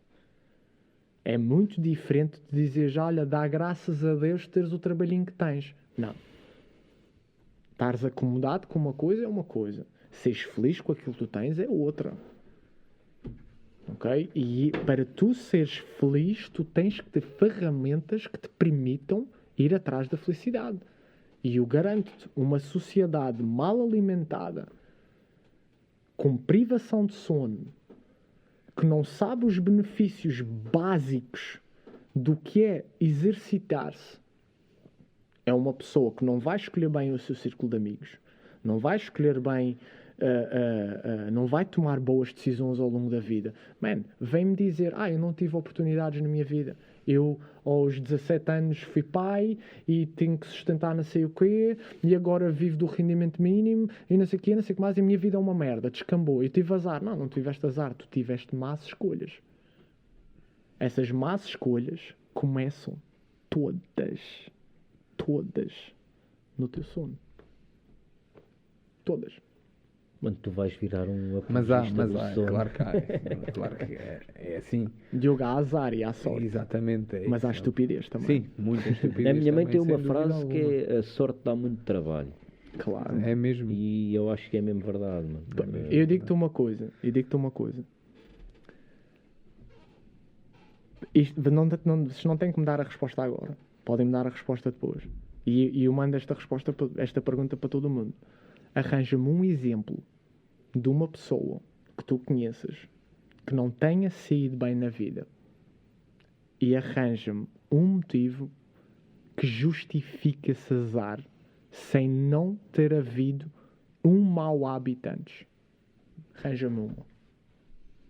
Se tu fores andar para trás, ou para o núcleo, tu vais encontrar um mau hábito. Nem que seja na adolescência, juntou-se às pessoas erradas. Preferiu sair à noite em vez de acordar cedo para fazer o que tinha que ser feito. E Sim, vais sempre arranjar uma justificação. E se tu encontrares as pessoas que foram bem-sucedidas, não importa se essa pessoa vende a droga. Mano, para mim um gajo que comanda uma rede de máfia de droga, não estou a dizer que o que ele faz está certo, mas que ele tem que ser inteligente, tem. Claro que sim, claro que Para sim. manipular a bófia toda, o governo e não sei o quê. E é bem sucedido na área dele. sem Ele se dúvida tivesse alguma. dedicado, sei lá, a uma merda que fosse legal, se calhar era outra cena. Mas eu garanto a ti, uma pessoa que é bem sucedida vai ver os hábitos dela. Eu garanto a ti que ela dorme horas suficientes, ou pelo menos dorme bem, ou exercita-se, ou no mínimo cuida da alimentação. Foi tudo sorte, mano. Não Não pode ser. Nisso eu não acredito. Que Nenhum malta que é bem atleta. sucedida é só sorte. Acho mesmo que tem que haver muito trabalho por trás. E voltando aqui à conversa do sono, que já percebi que influencia todas as áreas da tua vida. Já percebi nesta conversa, já tinha percebido também. Eu, quando sair daqui, vou logo a correr para a cama. Porque eu tenho desde Toma criança assim. muitos problemas com o sono, mas nunca consegui perceber bem qual é que era o meu sistema para dormir melhor ou não. No entanto, eu enquanto atleta, considero-me um atleta que até fui algo bem sucedido, apesar de não ter conquistado metade daquilo que ainda quero conquistar. Acho que sou bem sucedido na minha área. E o sono foi uma coisa que eu desrespeitei muito ao longo dos anos e que continuo às vezes a desrespeitar e que sinto que tem influência, mas não descobri ainda como é que posso fazê-lo bem. Porque eu sinto que as horas em que naturalmente o meu corpo me pede para dormir são horas que são completamente incompatíveis com a minha vida desportiva. Eu sou um gajo que tem mais vontade de dormir muito mais tarde, acordar durante o dia. Se calhar eu fui feito daqueles gajos que estava cá fora para tomar conta da caverna enquanto os outros estavam a dormir e depois dormia de dia. Pois, tu eras um vigia, eras um segurança, porque já andavas ao fight na altura. Sou capaz de ter sido um gajo desses. Mas na realidade sinto muita dificuldade a dormir nestas horas que os horários da sociedade de hoje impõem. E é aquilo que eu estava a dizer, na quarentena passada respeitei mais os meus horários de sono naturais, porque eu ia treinar às 4 da manhã e sentia-me otimamente bem, depois levantava-me ao meio-dia ou às 11 e comia o pequeno almoço e treinava outra vez. A Maria ficava maluca comigo, porque a Maria é uma gaja que gosta de deitar-se às 9 da noite e acordar às 8 da manhã do dia seguinte. Mas existem várias práticas que nós podemos fazer que às vezes são quase tão poderosas quanto dormir. Estavas a falar até de umas de respiração. Exatamente. Por exemplo, uma coisa muito simples, e agora isto vai parecer completamente anti-ciência, mas é pura ciência, mano. Gratidão.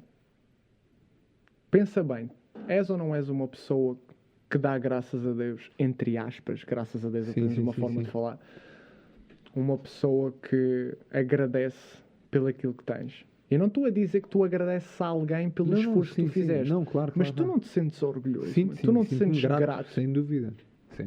Sabes que a gratidão A gratidão é o sistema que te vai buscar serotonina. Serotonina é contrária à dopamina. Dopamina vai em busca, vai atrás. É o pedal a fundo. A serotonina é o sistema contrário. É o sistema que diz, não, estás bem, mano. Estás tranquilo. Estás seguro, aqui estás fixe. Esse trabalho entre esses dois neuromoduladores é a tal alavanca que eu falei há pouco. De saberes tirar o pé do pedal. Isso alivia o teu stress. Tu podes não ter o sono mais profundo, mas pode ser regenerador o suficiente para manter a tua aptidão física e permitir com que ela evolua. E em estados acordados, tu conseguires desligar esse foco. É fundamental desligar esse foco. Tu não podes estar constantemente focado. As pessoas dizem, para seres alguém tens que ser disciplinado. Não, mano. Uma pessoa que vive só disciplina quebra. Não, e seres disciplinado também é respeitar as tuas horas de descanso. Exatamente. Foi algo que eu aprendi muito com o tempo. Mas sabes que desculpa estar-te a interromper, mas eu, enquanto pessoa, tenho imensa dificuldade em respeitar as horas em que devo descansar, porque quero sempre mais qualquer coisinha. Exatamente. E isso também tem as suas coisas negativas, com certeza. Claro que sim. Claro que Ou sim. seja, nessa descompensação hormonal, porque não... Eu, claro que estou grato com aquilo que tenho, mas aquela parte de tranquilo, mano, está bom, relaxa agora uma beca. É muito difícil. Eu sinto essa sensação quando ganho um combate. É coisa, ok, agora tenho aqui um dia ou dois para descansar e relaxar, mas neste último ano ou nestes últimos anos em que não houve combates, em que não há essa coisa do missão cumprida. Eu sinto isso a seguir ao treino, mas como a seguir ao treino é todos os dias de manhã e à tarde, eu já estou a pensar no treino da manhã. Nunca tenho aquela coisa do agora tirei um tempinho para relaxar, está bacana assim, está fixe. E temos que pensar que mesmo enquanto eu estava a competir, muitas vezes eu ganhava um combate e tinha realmente essa sensação do está fixe, mas tinha combate marcado para daqui a um mês, então segunda-feira já estava no ginásio outra vez. Ou seja, não... se calhar essa parte em que eu precisava mesmo de tranquilo, relaxa, descansa, e isso se calhar teria muito mais benefícios do que o contrário, não a respeitei. Diogo, por isso é que ser atleta não é saudável. Boa resposta. Não, mas é verdade. Isso é. Ser atleta mano, não é saudável. Lá está, aos 45 diz assim, olha, agora a minha missão é ser saudável. Pronto. Tu mais tarde ou mais cedo vais pagar o preço. Yeah. Vais pagar o preço de ser atleta. Se tu me perguntares se ser gestor de 4 ou 5 empresas é saudável, não é? Claro que não é. Tudo o que seja suprafisiológico em termos de conquista não é saudável. Lembra-te, tu foste feito para quê? Para ir buscar comida, acasalar, procriar, criar os teus filhos. E estar a chilar. Andar à pancada e treinar 2 vezes por dia não faz parte da tua fisiologia. Isso é algo que tu vais buscar. Entendes? E estar tipo só sem fazer nada, chilar, faz parte da fisiologia também. Sem dúvida alguma. Porque o pessoal antigamente andava e tal, caçava, comia e depois ficava 5 ou 6 Por horas isso é sem que- fazer neste olhar para o céu e a ver as Por árvores. isso é que nós temos a sensação de relaxamento depois de comer.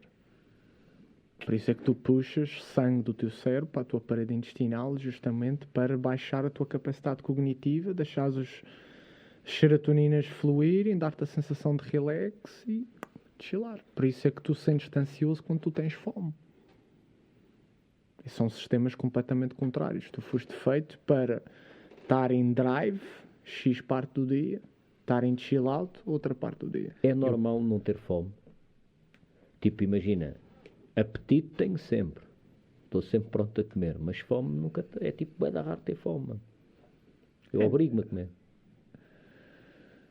Depende da circunstância que estejamos a falar. Por exemplo, se tu comes para sustentar uma aptidão física, poderá acontecer que essa nutrição que tem como objetivo sustentar uma aptidão física não seja compatível com o teu apetite natural. Sim, é possível. Ok, pronto. Exatamente. Eu posso dizer que... Isso chama-se nutrição funcional. Tu comes para um propósito. Uhum. Não comes intuitivamente. Tu comes, por exemplo, eu olho para a nutrição de um ponto de vista puramente funcional. Tiro uma refeição por semana, que é uma coisa emocional, que é, vou chilar com a minha chavala, vamos comer o que nos apetecer, ver um filme, desligar do mundo completamente, telemóvel em modo avião e chilar. E ainda assim acaba por ser funcional, aquela refeição tem um propósito. Que é o tal yin e yang. Exatamente.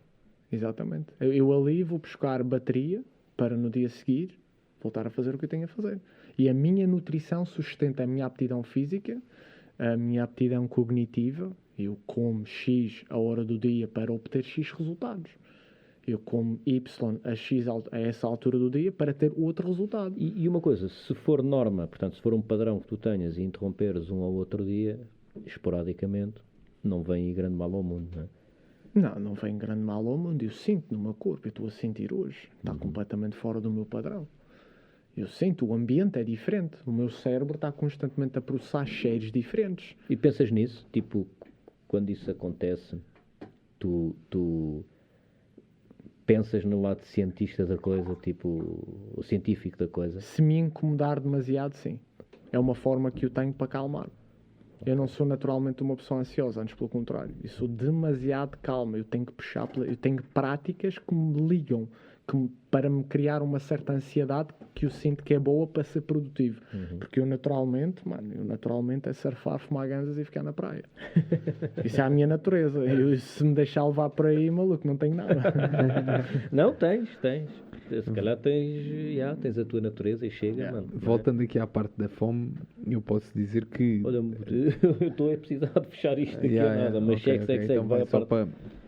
Só para finalizar aqui, temos que levar a coisa mais desconfortável que eu posso dizer que fiz ao longo da minha carreira, ou as coisas mais desconfortáveis que eu fiz ao longo da minha carreira, claro que como durmo mal, às vezes sinto o sono e tudo, mas até acredito que a parte do desrespeitar o sono não me tenha afetado tanto. Agora, a dieta extrema, o passar fome e ter que treinar, eu acho que a maior parte das pessoas não tem noção de, quando eu digo dieta extrema, o que é que isso é realmente.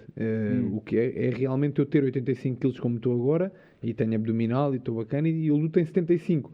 E eu não faço aquelas coisas malucas de desidratar 5 kg ou 8 kg, eu não faço isso, eu faço mesmo dieta. Sim.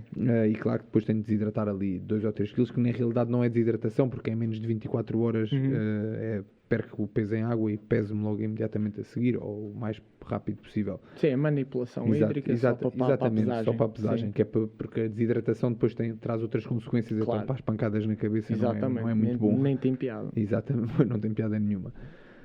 Mas sinto passar meses a não conseguir comer, ou não poder comer aquilo que eu sinto que o meu corpo precisa, e a baixa de energia que isso me traz, as mudanças de humor, e eu até sou um gajo muito apacato, mas claro que o passar fome influencia nisso, é talvez a coisa mais difícil e que mais me custou de sempre, se eu olho para trás, tudo aquilo que eu já fiz ao longo da minha carreira, mesmo de lesões que tive, e tive algumas já, o passar fome é mesmo uma coisa... Já paraste para pensar o que é que estás a fazer quando fazes isso?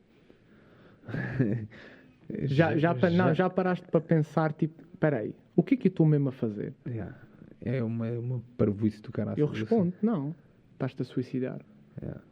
O teu organismo, em restrição alimentar, interpreta como suicídio. Tu estás a morrer, tu estás a privar o teu organismo. Se tu mantiveres esse ritmo de restrição calórica e fores aumentando, chegas a uma altura que paras de comer e morres. Ou seja, o teu organismo vai lutar contra isso. É isto que as pessoas não entendem quando querem perder peso. Tu não foste feito para ter um corpo atlético. Não foste.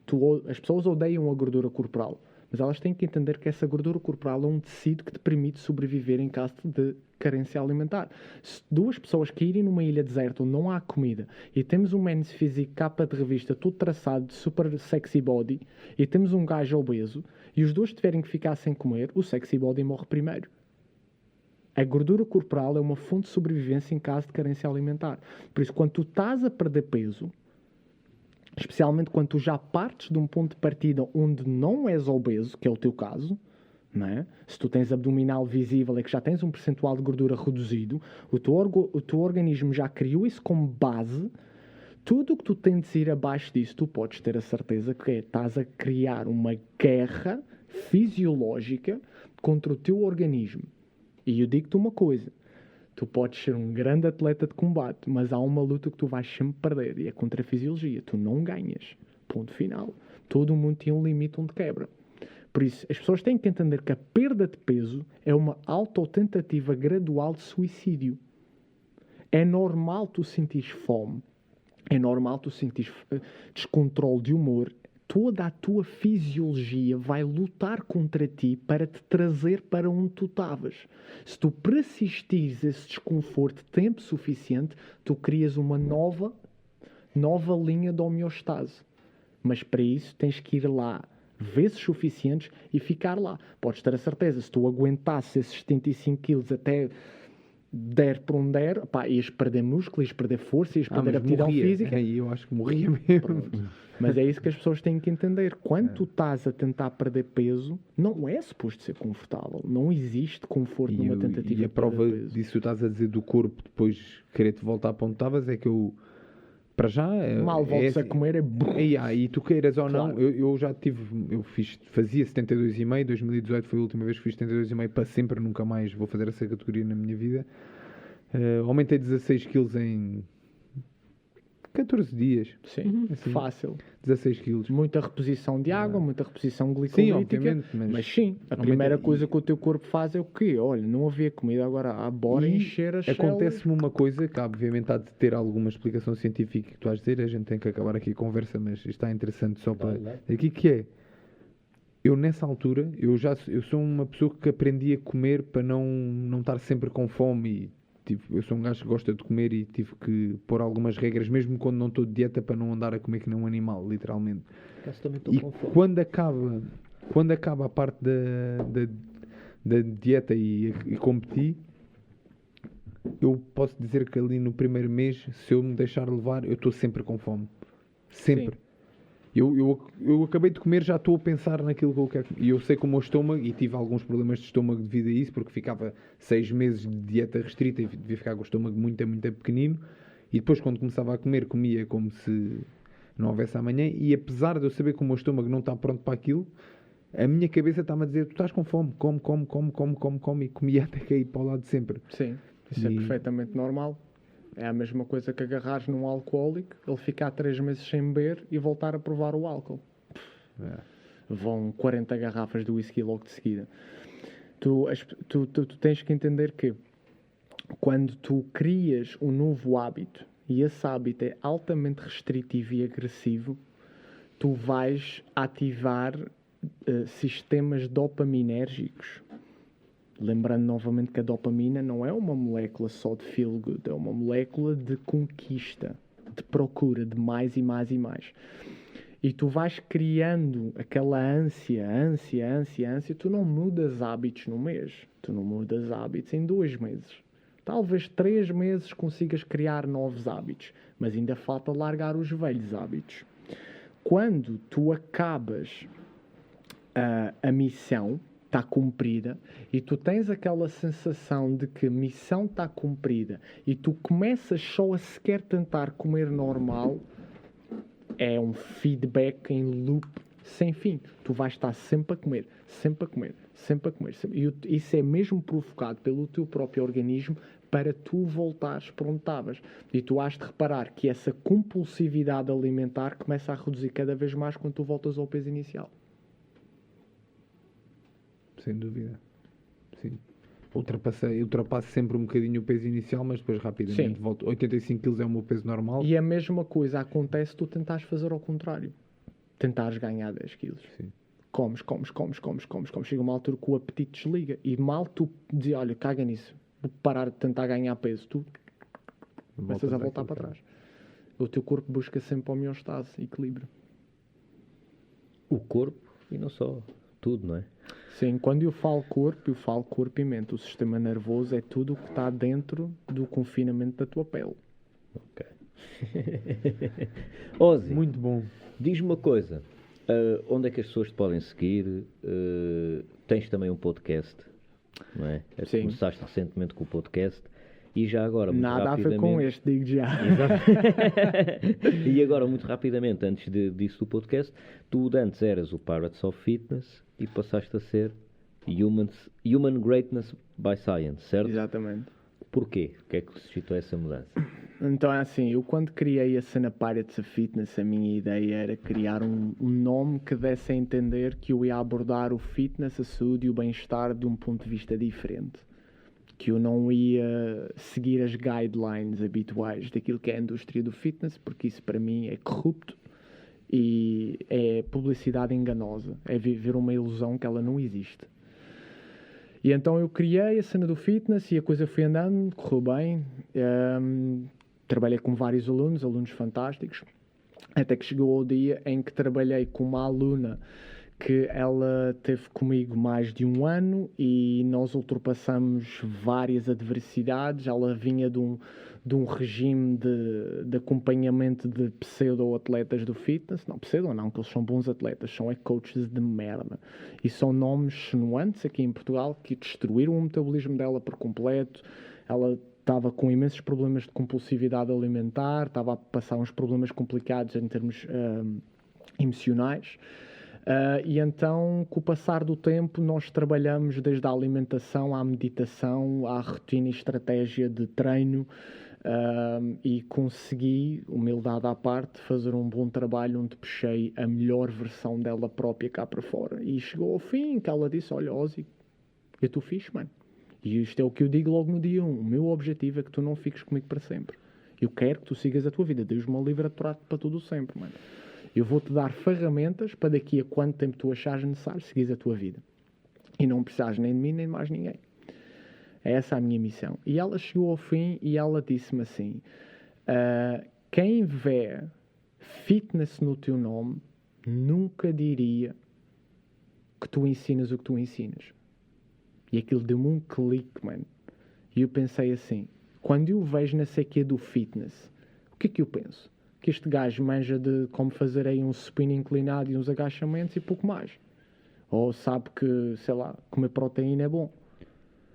Eu próprio me enganei acerca, porque lá foi aquilo com um amigo meu, que eu disse que um amigo meu me identificou num comentário qualquer de um post teu, que eu até fui, acho que até era sobre o jejum intermitente, eu até fui dizer, não sei, eu já vi tanta gente dizer palhaçadas acerca do jejum intermitente que achei que tu eras só mais um que ia dizer coisas com o qual eu não concordava. Exatamente.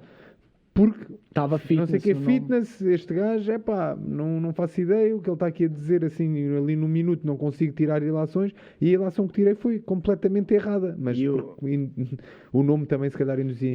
E eu achei que, e falei com a minha mulher e disse, expliquei-lhe a situação e avaliámos toda a situação, olha, estás a trocar o nome agora e não sei o quê, pode não ser muito benéfico e não sei o quê. Eu disse, olha, foda-se, mano. Eu não vou representar uma merda que eu não acredito. Eu não quero fitness. Mano, eu não sou melhor que ninguém em termos de ser humano, mas como profissional, valha-me Deus, eu sou melhor que muita gente, mano. Eu reconheço o meu valor. E a cena é que tu não acreditas no fitness, acreditas na ciência. Eu acredito na ciência, naquilo que eu chamo os 4 cavaleiros da performance, saúde e bem-estar. Sono, nutrição, exercício físico e socialização. E eu acredito que tu atinges a melhor versão de ti próprio em todos os sentidos atléticos, cognitivos, como ser humano, como pai, como amigo, como irmão, através destas 4 coisas. E eu estudo estas ciências e eu passo ferramentas baseadas nestas ciências para as pessoas atingirem esses objetivos. O abdominal trincado é uma consequência disso, mano. O bíceps definido é uma consequência disso. O corpo de praia é uma consequência disso. Eu acredito nisso. Eu acredito em performance humana. E tu falaste em meditação. Meditas? Eu não medito da forma como as pessoas acham que meditação é. Meditação é tu aprenderes a controlar o teu estado interior sobre a percepção do teu mundo exterior. É tu saberes auto-ativar os teus sistemas. Quando queres estar calmo, estás calmo. Quando queres estar agitado, estás agitado. E eu acredito nisso através do trabalho respiratório.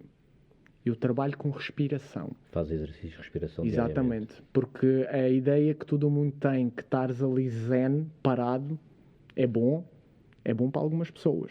Se o tico não bate certo com o teco, a coisa não funciona bem. É a mesma coisa que agarras em mim e tentares me meter numa cidade, eu fico ansioso. É a mesma coisa que agarras uma pessoa que viveu a vida toda em Nova Iorque e meteres-lhe na Madeira. Ela vai ficar ansiosa também.